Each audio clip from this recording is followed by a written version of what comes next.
வணக்கம். மாலை முரசு செய்திகளை விரிவாக பார்ப்பதற்கு முன்பாக முதல் தலைப்புச் செய்திகளை பார்க்கலாம். வங்கக்கடலில் நிலை கொண்டுள்ள காற்றழுத்த தாழ்வு மண்டலம் இன்னும் சில மணி நேரங்களில் புயலாக வலுப்பெறுகிறது.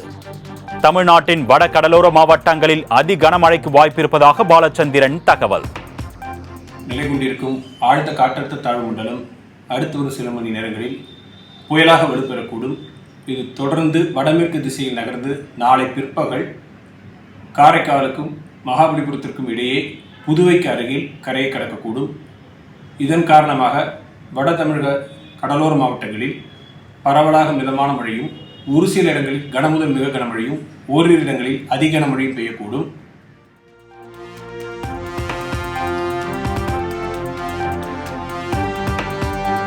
மாமல்லபுரம் காரைக்கால் இடையே நாளை புயல் கரையை கடக்கும் என்று வானிலை ஆய்வு மையம் அறிவிப்பு.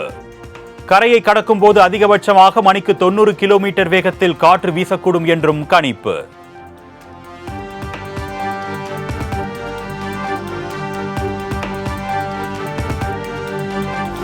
வங்கக்கடலில் உருவாகியுள்ள புயல் சின்னம் காரணமாக சென்னை காசிமேட்டில் 4வது நாளாக கடல் சீற்றம்.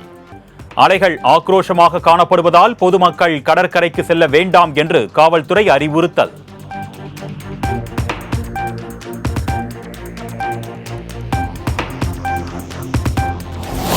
சென்னை புறநகர் பகுதிகளான தாம்பரம், பெருங்களத்தூர், வண்டலூர் பகுதிகளில் விட்டு பெய்து வரும் மிதமான மழை. சாலையோரம் தாழ்வான பகுதிகளில் மழைநீர் தேங்கியிருப்பதால் வாகன ஓட்டிகள் அவதி.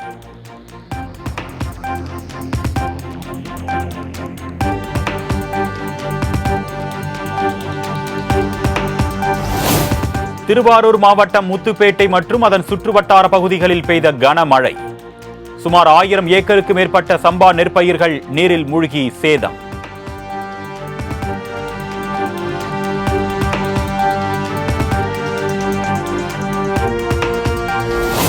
மதுரையில் டங்ஸ்டன் ஆலை அமைப்பதற்கு வழங்கப்பட்ட உரிமத்தை உடனடியாக ரத்து செய்ய வேண்டும் என்று பிரதமருக்கு முதலமைச்சர் மு.க. ஸ்டாலின் கடிதம். மாநில அரசின் அனுமதியின்றி சுரங்க உரிமை ஏலங்களை மேற்கொள்ளக்கூடாது என்றும் வலியுறுத்தல்.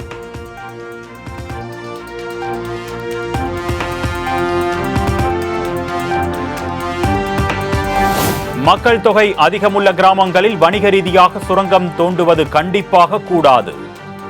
மக்களை பாதிக்கும் திட்டங்களை தமிழ்நாடு அரசு ஒருபோதும் அனுமதிக்காது என்றும் முதலமைச்சர் மு.க. ஸ்டாலின் திட்டவட்டம்.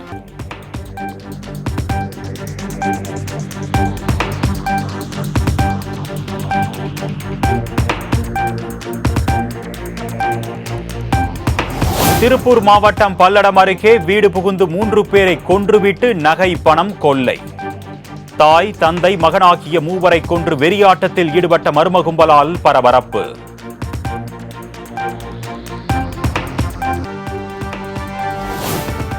திமுக ஆட்சியில் குற்றவாளிகளுக்கு துளியும் பயமில்லை என்று திருப்பூர் கொலையை சுட்டிக்காட்டி எதிர்க்கட்சித் தலைவர் எடப்பாடி பழனிசாமி கடும் கண்டனம்.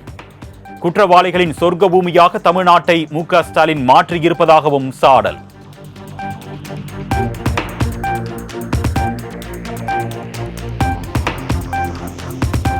பல்லடத்தில் 3 பேர் கொலை செய்யப்பட்ட வழக்கில் குற்றவாளிகளை பிடிக்க 5 தனிப்படைகள் அமைப்பு. போலீசார் நடத்திய முதற்கட்ட விசாரணையில் 8 சவரன் நகை திருடு போனதாக தகவல்.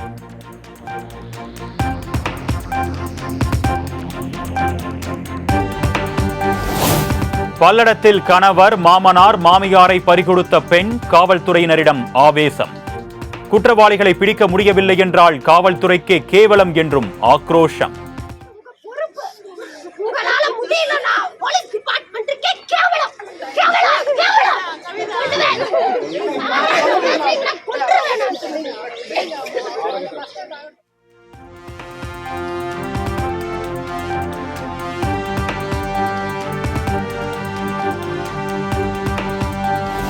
வேளாண் மற்றும் உழவர் நலத்துறையின் செயல்பாடுகள் குறித்து தலைமை செயலகத்தில் முதலமைச்சர் மு.க. ஸ்டாலின் ஆய்வு. வேளாண் துறை திட்டங்களின் செயல்பாடுகள் குறித்து அதிகாரிகளிடம் கேட்டறிந்தார்.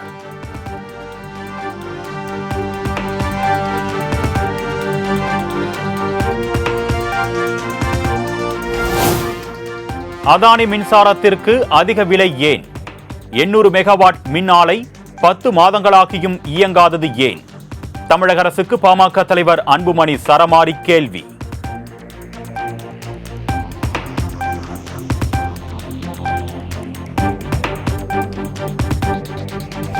முன்னாள் முதலமைச்சர் ஓ பன்னீர்செல்வம் மீதான சொத்து குவிப்பு வழக்கு மறு விசாரணைக்கு இடைக்கால தடை விதித்தது உச்சநீதிமன்றம்.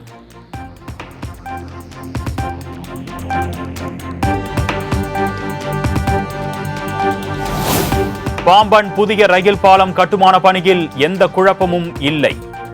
தென்னக ரயில்வே பொது மேலாளர் ஆர்.என். சிங் பேட்டி. The Commissioner of Railway Safety has given permission. He has given certain observation, which is a routine, and they will be attended within a week's time, and it will be opened very soon. There is no concern on that.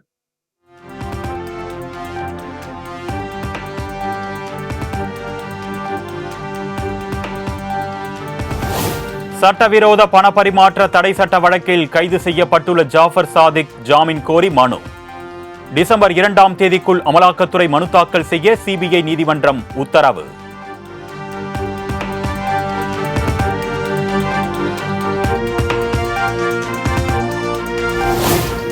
Chennai Chromepet அரசு மருத்துவமனையில் அமைச்சர் தாமோ அன்பரசனை முற்றுகையிட முயன்ற நோயாளிகள். குடிநீர், கழிப்பிடம் போன்ற அடிப்படை வசதிகள் கூட செய்யப்படவில்லை என்று குற்றச்சாட்டு.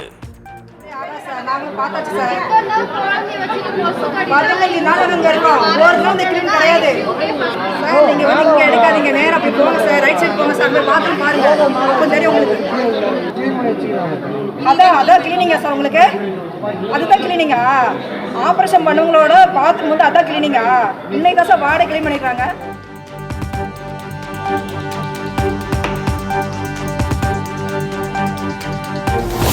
புதுக்கோட்டை பாஜக மாவட்ட பொருளாளர் முருகானந்தம் வீட்டில் அமலாக்கத்துறை ரெய்டு. சார்லஸ் நகரில் உள்ள வீடு உள்ளிட்ட பல்வேறு இடங்களில் அமலாக்கத்துறை சோதனை.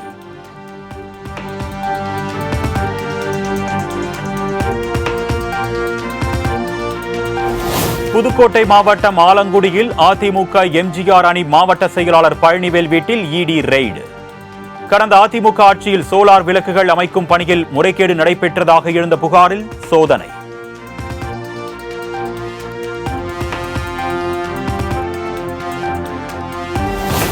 திண்டுக்கல்லில் தொழிலதிபர் ரத்தினம் அலுவலகத்தில் அமலாக்கத்துறை 3வது முறையாக ரெய்டு. சட்டவிரோத பண பரிமாற்றம் தொடர்பாக அமலாக்கத்துறை அதிகாரிகள் ஆவணங்களை ஆய்வு செய்து சோதனை.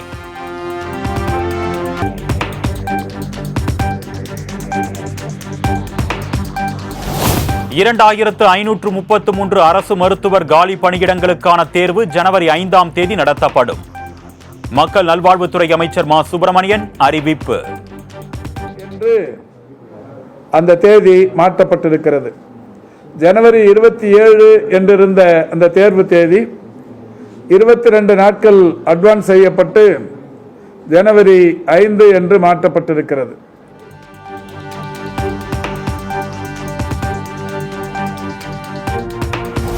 சர்ச்சைக்குரிய வகையில் பக்தி பாடலை பாடிய இசைவாணி மீது நடவடிக்கை எடுக்காதது ஏன் என நடிகை கஸ்தூரி கேள்வி. தமிழக அரசின் செயல்பாட்டை இதிலிருந்து புரிந்து கொள்ளலாம் என்றும் விமர்சனம். கேக்குறாங்க, உங்க கேள்வியிலேயே பதில் அடங்கியிருக்கு. அரசாங்கத்துல எல்லாருக்கும் நடவடிக்கை எடுக்க முடியலையோ என்னவோ.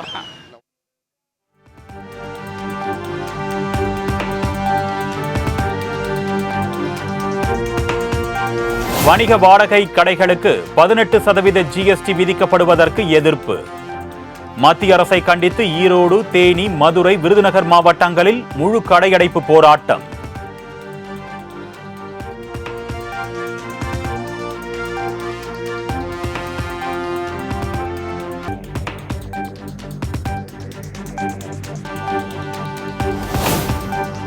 கும்பகோணம் சவுந்தரராஜ பெருமாள் கோவிலுக்கு சொந்தமான திருமங்கை ஆழ்வார் சிலை லண்டனில் இருப்பது கண்டுபிடிப்பு. மீட்டு வரும் முயற்சியில் சிலை தடுப்பு பிரிவு போலீசார் தீவிரம்.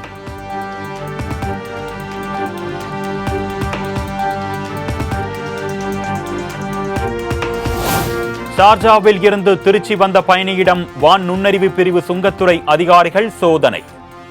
உடைமையில் கம்பி வடிவில் மறைத்து எடுத்து வந்த 36 லட்சம் ரூபாய் மதிப்புள்ள தங்கம் பறிமுதல்.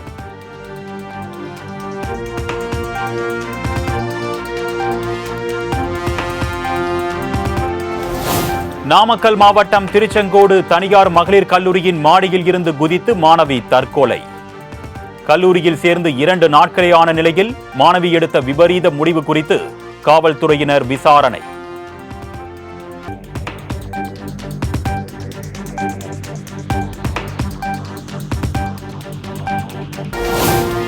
அதானி விவகாரம், மணிப்பூர் வன்முறை தொடர்பாக விவாதிக்க வலியுறுத்தி எதிர்க்கட்சிகளின் முழக்கம். மாநிலங்களவையை தொடர்ந்து மக்களவையும் திங்கட்கிழமை வரை ஒத்திவைப்பு.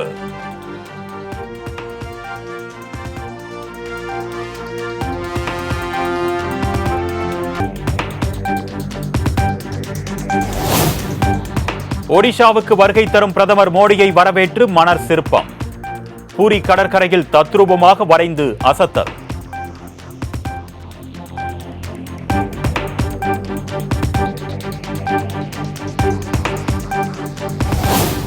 மகாராஷ்டிரா முதலமைச்சரை தேர்வு செய்வதில் தொடர் இழுபறி. பதவியை விட்டுக் கொடுக்க ஏக்நாத் ஷிண்டே மறுத்து வருவதால் தேவேந்திர பட்னாவிஸுக்கு சிக்கல்.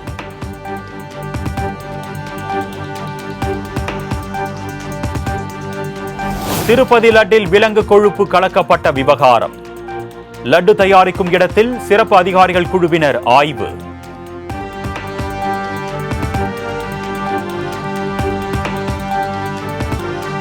தலைநகர் டெல்லியில் காற்று மாசு மற்றும் பனிமூட்டம் அதிகரிப்பு. காலை 10 மணி வரை இருள் சூழ்ந்திருந்ததால் வாகன ஓட்டிகள் மற்றும் பொதுமக்கள் பாதிப்பு.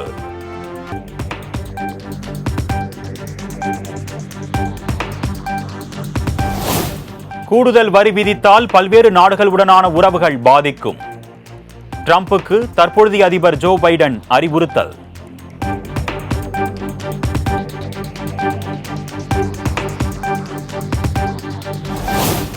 மாநில அலுவல் மொழிகளை உயர்நீதிமன்றங்களில் பயன்படுத்த ஆளுநர் அனுமதி அளிக்கலாம்.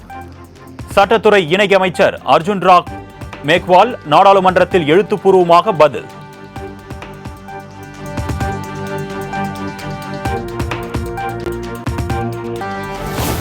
திருப்பதி திருச்சானூர் பத்மாவதி தாயார் கோவில் கார்த்திகை மாத பிரம்மோற்சவம் கோலாகலம்.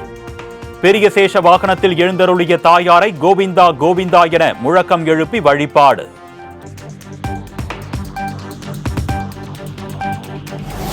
இலங்கையை புரட்டி போட்ட கனமழை. நீர்நிலைகள், அணைகளில் பெருக்கெடுத்து ஓடும் வெள்ளம்.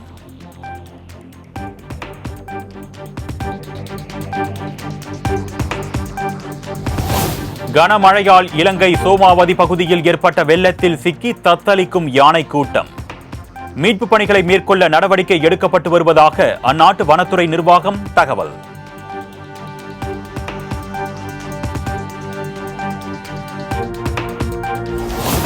இலங்கை முல்லைத்தீவு பகுதியில் ஏற்பட்ட வெள்ளத்தால் வீட்டிற்குள் தஞ்சமடைந்த சிறுத்தை. பத்திரமாக மீட்டு சென்ற வனத்துறையினர்.